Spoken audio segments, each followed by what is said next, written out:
Unsur paling penting dalam takwa ialah ingat kepada Allah. Dalam bahasa Arabnya disebut zikir. Banyak sekali ayat-ayat Al-Quran yang berisi pembicaraan dan perintah melakukan zikir, ingat kepada Allah.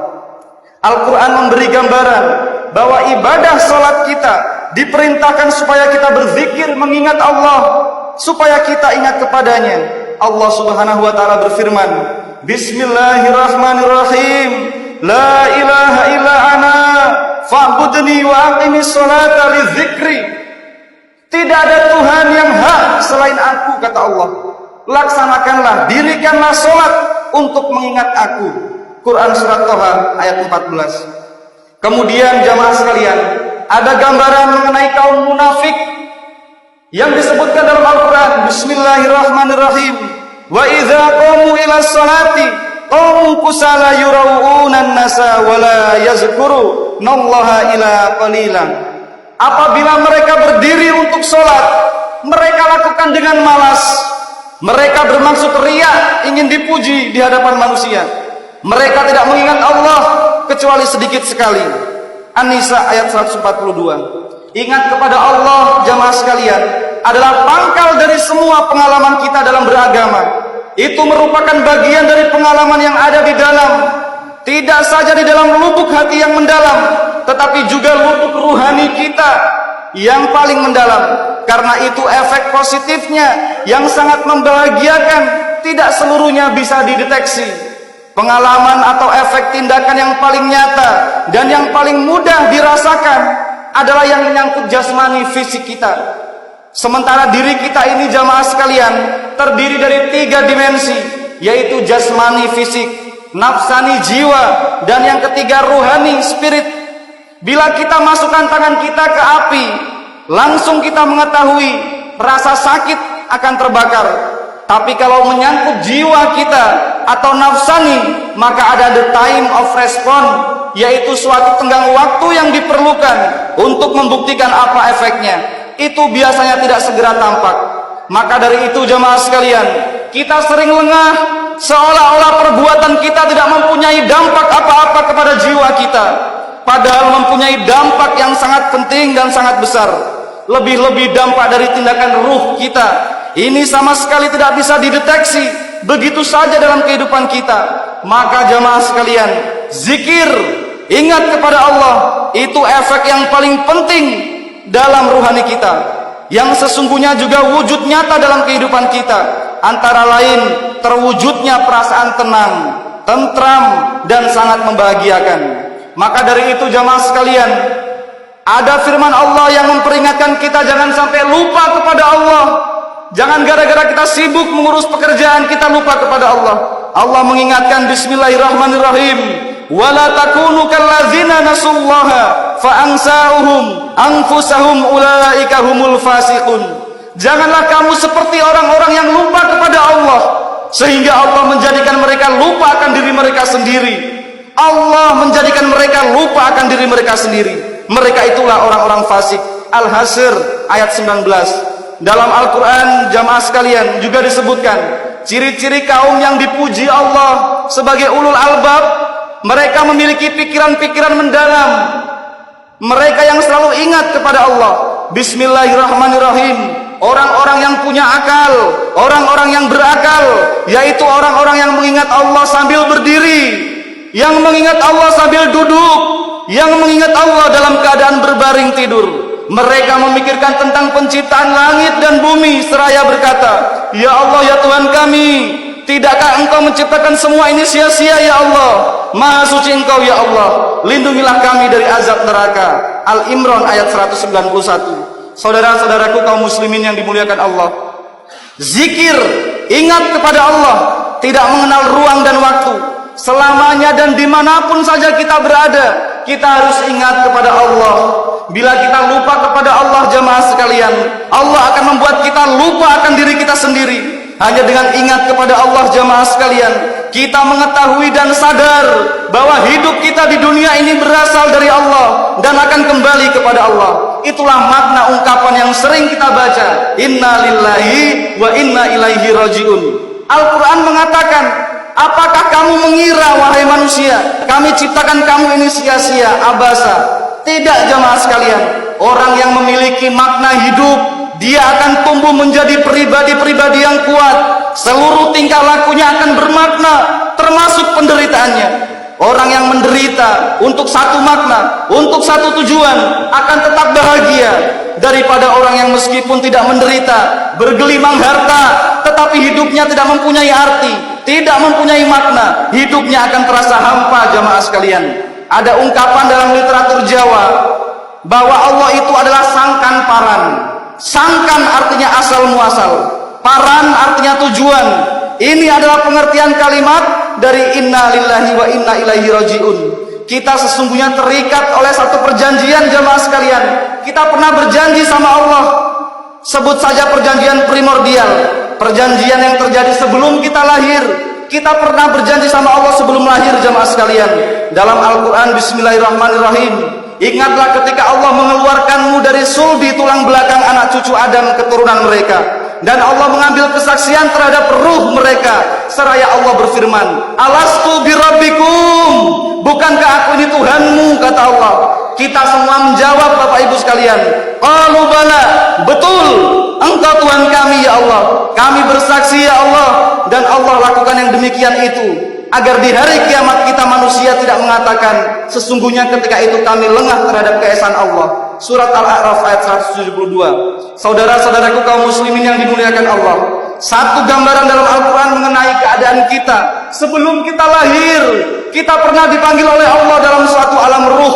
Ketika kita masih dalam wujud ruh, dimintakan saksi kepada Allah, ya, karena perjanjian tersebut terjadi di alam ruh. Maka tidak menjadi sadar kita lupa karena kita saat ini berada di alam dunia. Tetapi perjanjian ruhani itu mempengaruhi hidup kita serta menentukan rasa bahagia dan sengsara kita dalam arti yang paling hakiki. Maka begitu kita lahir di dunia, kita terikat oleh perjanjian itu. Persaksian itu kemudian tumbuh dalam diri kita, jamaah sekalian, sebagai dorongan ruhani untuk kembali kepada Allah, memenuhi janji itu. Semua orang ingin kembali kepada Allah. Hidup ini adalah perjalanan ingin kembali, jamaah sekalian. Kembali kemana? Kembali ke asal kita, yaitu sangkan paran, yaitu Allah Subhanahu wa Ta'ala. Hidup ini bisa diumpamakan seperti kita anak kecil yang menangis, lalu dilihat ibu kita dan didekaplah kita oleh sang ibu, maka dia akan diam, dia kembali ke ibunya. Kita semua ingin kembali pulang, jamaah sekalian. Pulang itu adalah satu gejala psikologis jiwa kita, bukan gejala fisik. Kalau seseorang tidak berhasil pulang, dia disebut tersesat. Tersesatnya itu tidak bisa ditebus, meskipun dia ditampung di rumah yang lebih mewah dari rumahnya sendiri. Dia akan tetap sengsara, dia tetap ingin pulang. Pulang itu adalah gejala psikologis jiwa. Ada pepatah dalam bahasa Inggris, home sweet home, kediaman adalah rumah yang paling enak. Kata Nabi Muhammad, bayyiti jannah, rumahku adalah surgaku. Saudara-saudaraku kaum muslimin yang dimuliakan Allah, sebagai gejala psikologis jiwa, pulang adalah satu pemenuhan hasrat untuk kembali ke asal. Hal itu menimbulkan satu ketentraman dan kebahagiaan. Mengapa kalau pulang kita merasa bahagia meskipun rumah kita sangat sederhana? Mengapa tidak bisa diganti oleh tampungan orang yang baik hati untuk tinggal di rumahnya yang mewah? Karena itu semua adalah bentuk kembali, yaitu kembali ke asal. Semua keberhasilan kembali ke asal akan menimbulkan kebahagiaan. Maka asal dari asal kita adalah Allah Subhanahu wa Ta'ala. Kalau kita kembali kepada Allah, jamaah sekalian, kita akan memperoleh kebahagiaan yang luar biasa dan tidak terlukiskan dengan kata-kata, karena sudah bersifat ruhani. Dalam Al-Quran disebutkan orang yang bertobat, orang yang kembali kepada Allah, orang yang ingat kepada Allah, hatinya akan tentram dan damai. Bismillahirrahmanirrahim. Ala bidzikrillahi tatmainul qulub. Ingatlah, hanya dengan mengingat Allah hatimu menjadi tentram damai. Al-A'raf ayat 28. Saudara-saudaraku kaum muslimin yang dimuliakan Allah, orang-orang yang sesat dalam istilah agama disebut dolun, yaitu orang yang tidak sanggup kembali ke asal. Makna lain dolun adalah mereka yang tidak sanggup kembali kepada Allah karena tidak pernah mencoba membangun hubungan yang baik dengan Allah melalui ibadah. Sekali lagi, mereka yang tidak sanggup kembali kepada Allah karena mereka tidak pernah mencoba membangun hubungan yang baik dengan Allah melalui ibadah. Itulah yang disebut taubat jamaah sekalian, yakni kembali kepada Allah. Taubah artinya kembali kepada Allah. Begitu juga dengan inabah, wa anibu ila rabbikum wa aslimu lahu. Artinya kembalilah kamu kepada Allah, bertobatlah kamu, pasrahkanlah hidupmu kepada Allah. Terimalah apapun yang ada dari Allah itu tanpa persoalan. Itu juga yang disebut dengan ikhlas. Jamaah sekalian yang dirahmati Allah, sedemikian halusnya ikhlas itu sehingga dalam sebuah hadis qudsi disebutkan, ikhlas itu rahasia antara Allah dengan seorang hambanya yang soleh. Al-ikhlasu syirrun min asrar. Ikhlas itu adalah salah satu dari rahasiaku. Audatuhu qalba man ahabbatuhu. Yang aku titipkan dalam kalbunya orang yang aku cintai. La ya'lamu syaitan fayubsida. Setan tidak mengetahui keikhlasan orang itu sehingga tidak bisa dirusak olehnya. Walal malaikatu fayaktubuhu. Malaikat pun juga tidak mengetahui keikhlasan orang itu sehingga tidak bisa dicatat oleh malaikat. Oleh karena itu jamaah sekalian, ikhlas adalah rahasia antara kita dan Allah. Maka untuk bisa menjadi ikhlas, kita memerlukan latihan terus-menerus. Sesungguhnya seluruh ibadah kita sebetulnya dirancang untuk kita berzikir, ingat kepada Allah, takwa kepada Allah, dan untuk memurnikan seluruh aktivitas kita, pekerjaan kita hanya untuk mencari ridhonya Allah Subhanahu wa taala. Karena Allah selalu hadir bersama kita jemaah sekalian. Allah adalah wujud yang tidak terikat oleh ruang dan waktu. Bismillahirrahmanirrahim. Wa huwa ma'akum aina ma kuntum wallahu bima ta'maluna basir.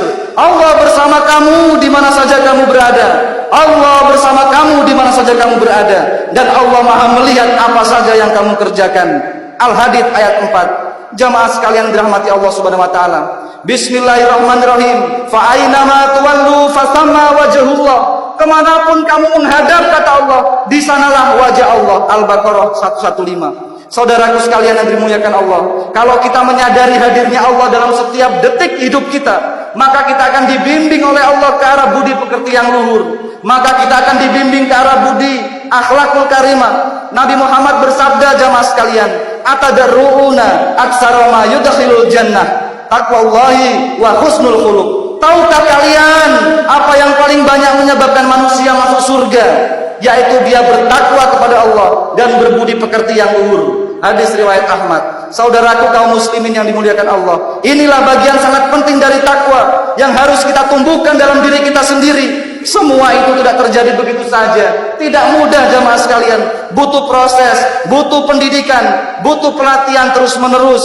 Sejak dari lahir jamaah sekalian, kita sudah memiliki benih takwa kepada Allah. Itu harus kita latih, itu harus kita tumbuhkan melalui berbagai macam ibadah, amal soleh, bacaan Al-Quran atau zikir yang diajarkan agama, sehingga potensi takwa kita benar-benar terwujud dan berdampak dalam kehidupan kita. Untuk itu saudaraku sekalian, mumpung kita masih diberikan waktu dan kesempatan oleh Allah, sebelum ajal kematian datang tanpa diundang, sebelum kita pulang ke kampung halaman yang sejati yaitu akhirat, mari kita melaksanakan semua kewajiban kita, yaitu beribadah, beramal soleh, bertakwa kepada Allah, berlomba-lomba dalam kebaikan. Allah berfirman dalam Al-Quran, فَأَمَّا مَنْ ثَقُلَتْ مَوَازِينُهُ فَهُوَ فِي عِيشَةٍ رَاضِيَةٍ. Orang-orang yang berat timbangan kebaikannya, orang yang berat timbangan kebaikannya, dia berada dalam kehidupan yang memuaskan, yaitu surga. Wa amma man khafat mawazinuhu fa ummuhu hawiyah wa ma adraka ma hiya narun hamiyah. Orang-orang yang ringan timbangan kebaikannya, maka tempat kembalinya adalah neraka hawiyah. Tahukah kamu apakah neraka hawiyah itu? Yaitu api yang sangat panas. Untuk itu saudaraku sekalian, mari kita bertakwa kepada Allah dan berbudi pekerti yang luhur, mulai dari keluarga kita dan dalam kehidupan bermasyarakat. Semoga Allah selalu membimbing kita semua. Amin amin ya rabbal alamin.